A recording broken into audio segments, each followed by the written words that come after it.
So this week our focus is on Chapter 10, Slope Processes, Landslides, and Subsidence. At the very end, we will talk a little bit about radon gas. So let's get started. The general term for what we're talking about is called mass wasting. It is where a mass of material moves down, and typically this is down slope. So usually we're thinking of slope movement. This is going to turn out to be one of the easier hazards to understand and to go out and characterize just kind of as an amateur. There are a lot of details for professionals to get into, but it's something that you can actually observe fairly easily. So first of all, let's take a look at this picture. This is a landslide that happened in California a few years ago. And what you'll notice is a large section of this hill slope has moved downhill. The street that you see toward the bottom of the slide earlier in the day matched up with the street that you see in the middle of the slide. So it gives you an idea of how much movement there was. The house that's kind of tilted and wonky here was the next door neighbor of this yellow house farther up the hill. So you get a sense for how things moved and how far they moved. This chunk of the hill slope moved as a unit, so it moved all together.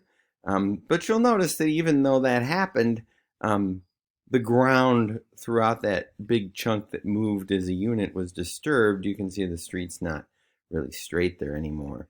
And here's another view of that. You can see that kind of tilted house there. There's the street at the bottom, used to be connected up with this part of the street up here. This house used to be up here. That might be a vehicle from somebody who lives in this house. So these can be very dangerous and obviously very devastating. So we're going to take a look at how this process works and how you can assess the risk posed by a moving slope. So we're going to talk a little bit about classification.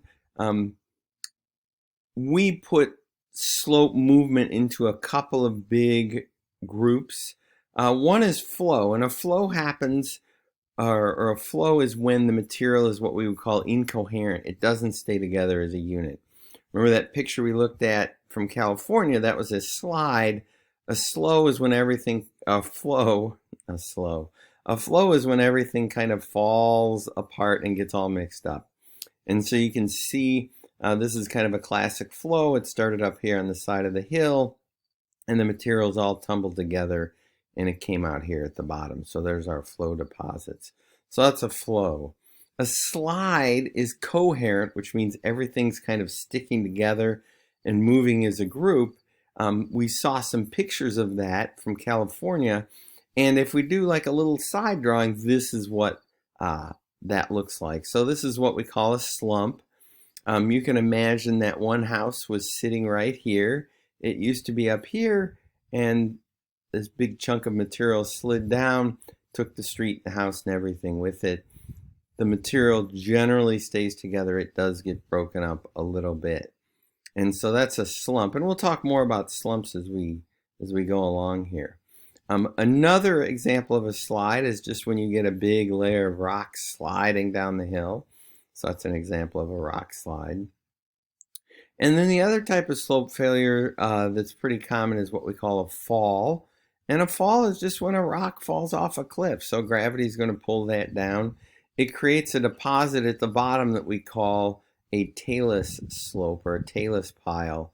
And if you want to see one of these, if you're at the college, when you leave, if you turn left and go down the hill, on the right-hand side of the road, there's an exposed face of rock, and over the course of a year, rocks just fall off that cliff and tumble down to the bottom and create a talus slope. So another type of slope failure is called creep. This is actually a little bit harder to see unless you know what you're looking for. So if we look at flows, slide, and falls, they're very obvious. Creep is a little bit more of a tricky one to see sometimes. It is when the top few inches or feet of soil very slowly move down the slope or downhill. Now, How do you see this? Well, it's happening constantly, and you just see its effects. So it will knock down utility poles. It'll tilt them over, basically. It will tip over trees. Now, trees are growing, so they will add more wood on the downhill side, and so you end up with a curved base of the tree trunk. It can tear apart a wall or a fence or move things out of alignment. And from this picture, you can imagine if you had a building built on here, it would very slowly tear apart the foundation. The other thing we're going to talk about is subsidence. And subsidence occurs when the material below the surface is removed and the surface simply drops down. So it's not a slope failure, it is the removal of material and then the collapse of the surface. And then the last thing, which really kind of belongs with slope failures, sort of, we don't talk about too much in this class because it's not an issue around here, would be snow avalanches. And these are slope failures that occur in the mountains, but instead of it being the earth materials that are moving, it's that year's deposit of snow generally that's coming sliding down the hill. And it can bring rocks and things with it and cause a lot of damage. And you'll notice in the middle of the photo here is what's called an avalanche chute. That's the path that the avalanches take every year, and they wipe out the trees and kind of keep the pathway clean. So that's an overview of our different types of slope failures.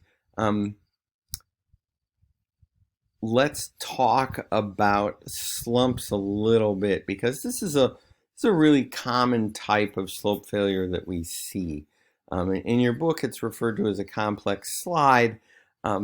What you'll notice up here at the top is it is a slide up here, and at the bottom it becomes a flow. And this slide can happen very quickly along with the flow, or it can happen very slowly. If you take the road that goes from IVCC to Spring Valley along the south side of the Illinois River, it goes along across several of these.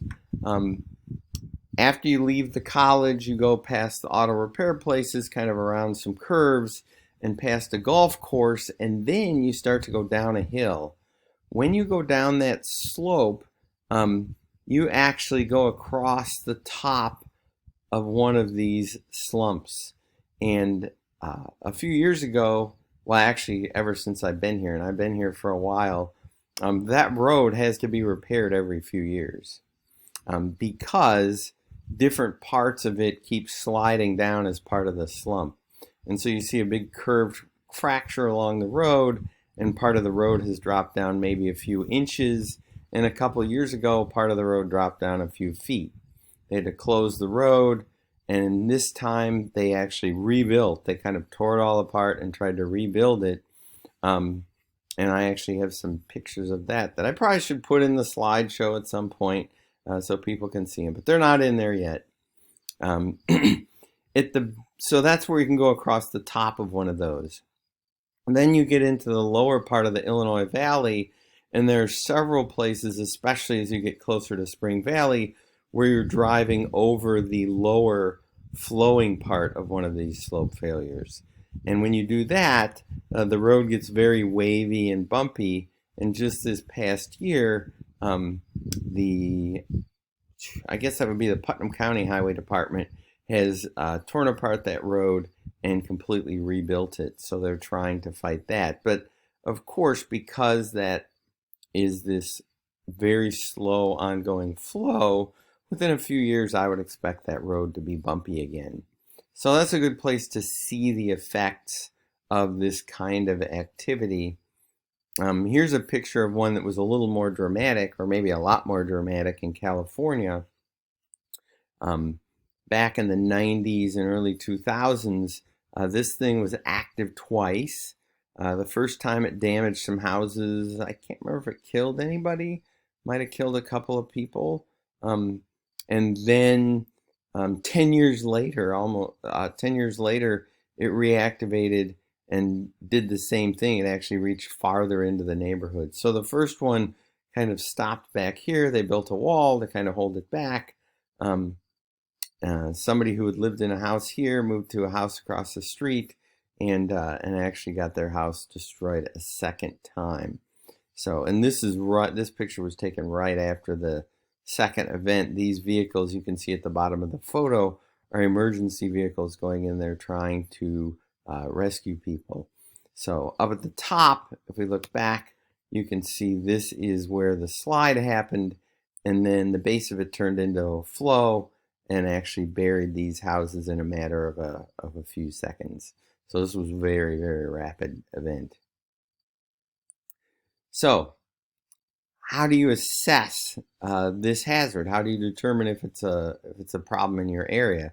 Well, number one, you look at the slope angle. That's the obvious one. I made it the second bullet because this is geology, so we like to have material type in there as well. Those first two factors are key. What kind of material is this? How strong, how stable is it? And how steep is the slope? And it's pretty easy to go out and look at a steep slope and say, that doesn't seem stable. On top of that, climate is a factor because the next item down, vegetation. The roots of vegetation can kind of hold the slope into place.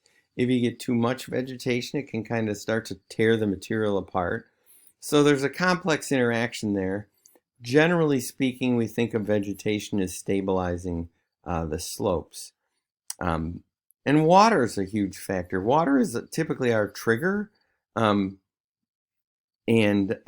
some of these really bad slope failures that we see happen during rainstorms, or we see activity during rainstorms and then things slow down when stuff dries out.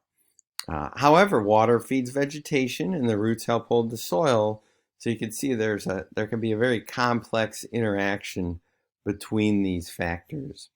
And then down at the bottom, this next to the last bullet is one of the examples of how humans can directly impact this, but also natural processes can do this as well, can add or remove material from the slope.